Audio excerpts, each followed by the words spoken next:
Hey everyone, welcome back to the channel.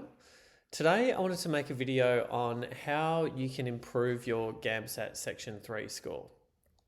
So when I sat the exam, I only sat it once and I scored 77 on my first sitting, and I studied for about 6 to 8 months to get to this point.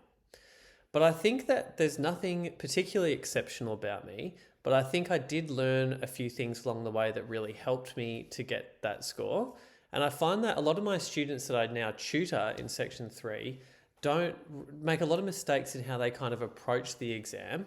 And I thought I'd just make this video sharing a little bit about my journey, what I learnt works well, also what I learnt doesn't work well, and hopefully you can take some of these principles into your own study, and I hope that that will result in you actually improving your Section 3 score. So I think I want to structure this video in 3 parts. The first part, I want to talk about really good ways that you can measure your success and determine if your study is actually effective or not. 2, I then want to talk about my journey and kind of relate what I was doing with these measures of success.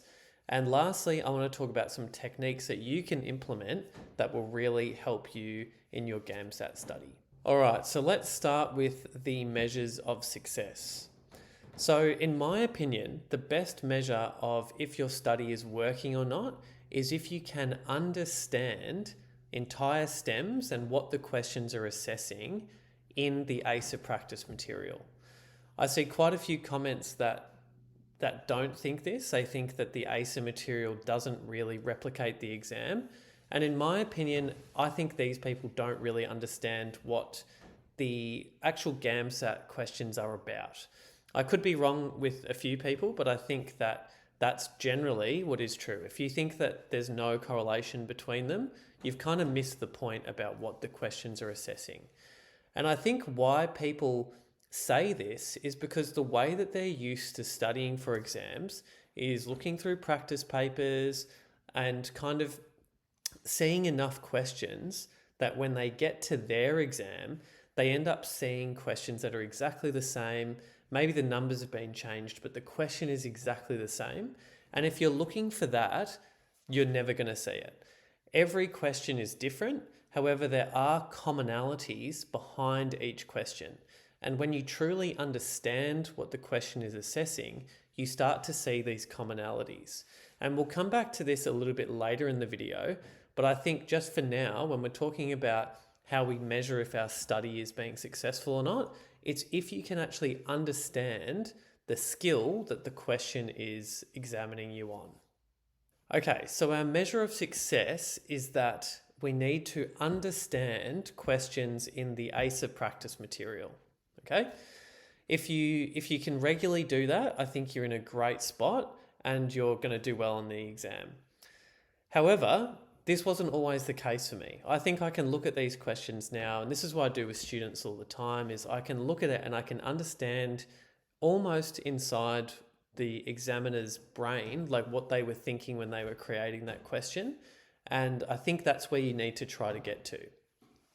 However, when I started studying for the GAMSAT, I was actually working full time. So I'd finished my undergrad degree maybe 5 years ago, and I was just working full time. And as a result, I had a little bit of income, a little bit of money. And when I decided to pursue medicine and study for the GAMSAT, I thought I don't want to do multiple sittings. I really want to maximize my chances straight away and hopefully get in as soon as possible, because I'm a little bit older and I don't really want to put my life on pause for too long. So as a result, I bought a question bank from GradReady.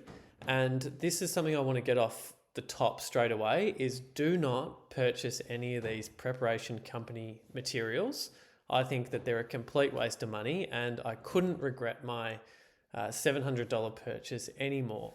The reason I say this is because the focus of the content as well as the practice questions is just completely wrong in my opinion.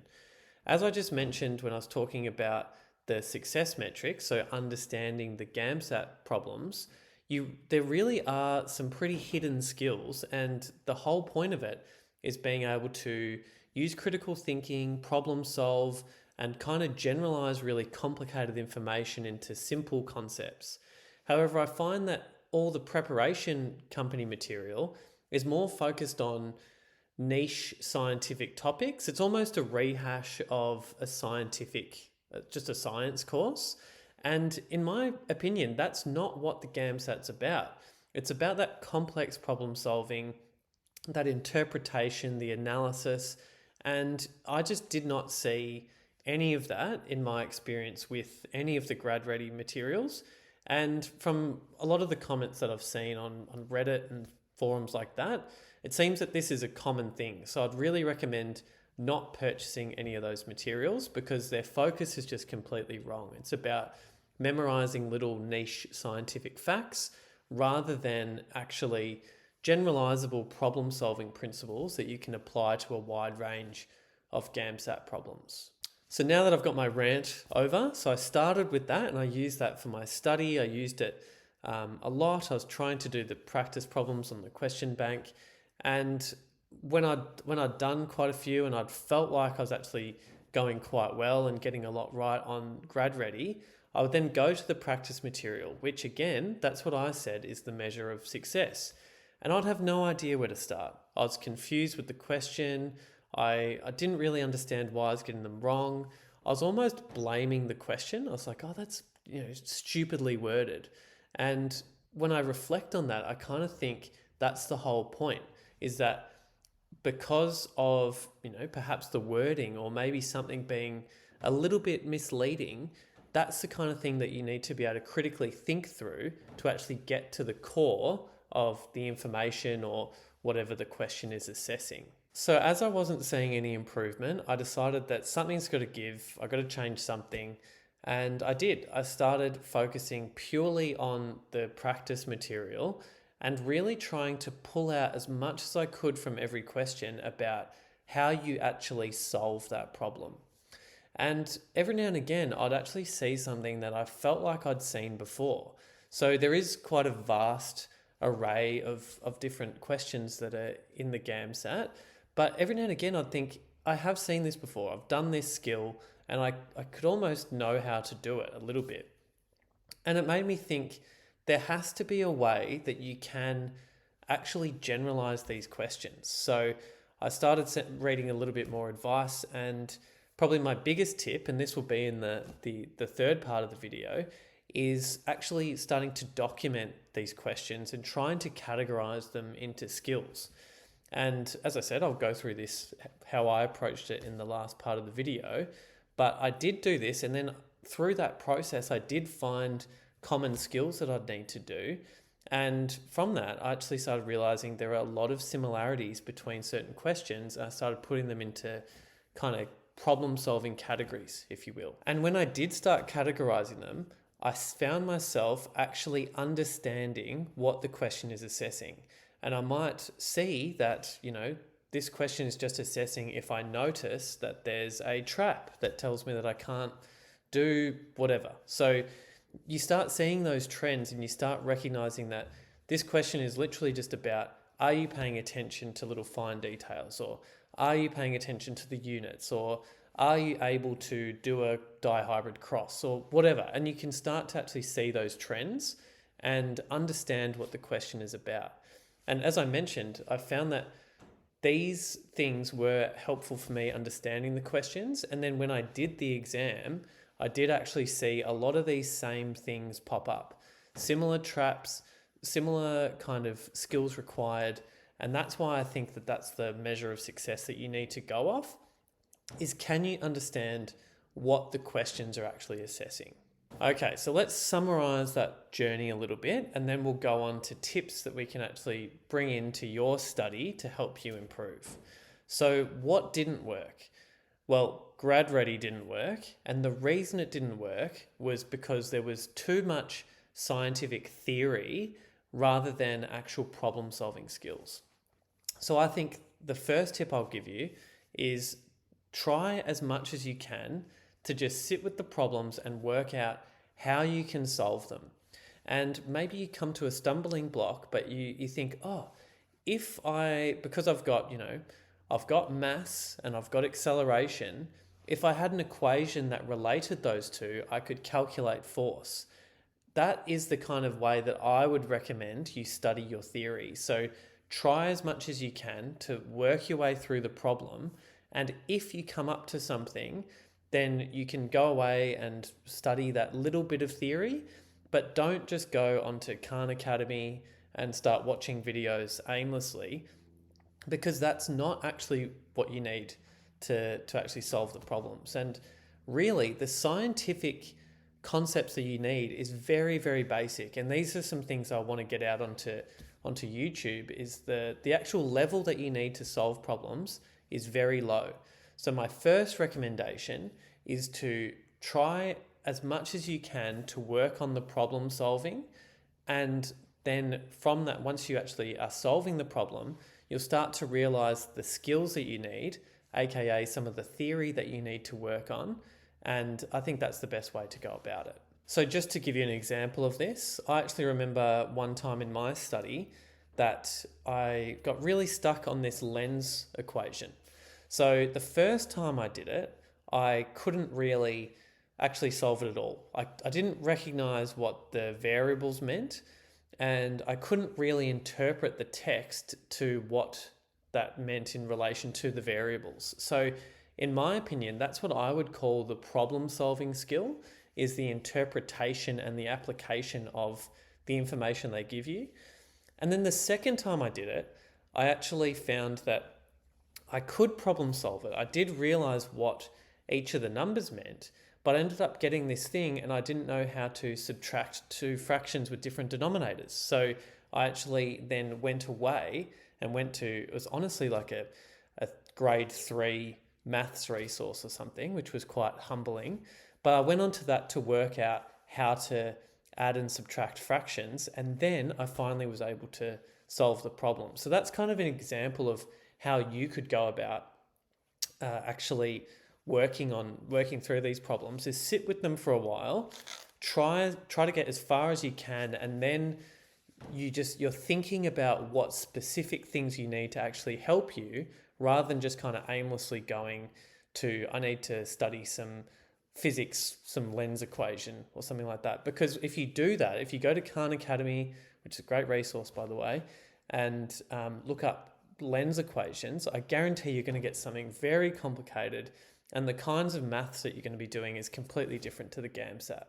So my second tip, and I kind of mentioned this a little bit before, is to document all your questions and try to categorize them into things that are actually maybe generalizable to future questions. So here's this is my exact spreadsheet that I was using, and you can see that I used it for all of the practice material that I used with ASA. And I think you could do it better than how I did it, but I'll talk you through my thing. So I had the subject and the topic. These things I think you do not need. What I really want you to kind of focus on is this reasoning column. So again, I could have done it better, but I had things like graph interpretation, pathways, organic reactions, things like that. Those are the generalizable things where you might get another question in the future that is about graph interpretation. So you want to be just kind of categorizing these things, and then taking the skills that you're trying to get as much qualitative information on these as you can to actually work out why you got things right or wrong. So, and particularly if you got things wrong. So this is just kind of some of the ways that I categorize them, but I would be thinking more about actual skills that you needed to do. So something I was liking the look of is I got this one up, which was practice test 1, and I've just filtered it for all the ones that I got wrong. So this one I had a lot of qualitative information. So you'll see that in these last two columns here. So things like I confused things, I was rushing as it took time. So that told me that I need to work on my exam strategy so I have more time. Need to practice physics, electronegativity. So that's a little bit of theory that I did need to go away and study.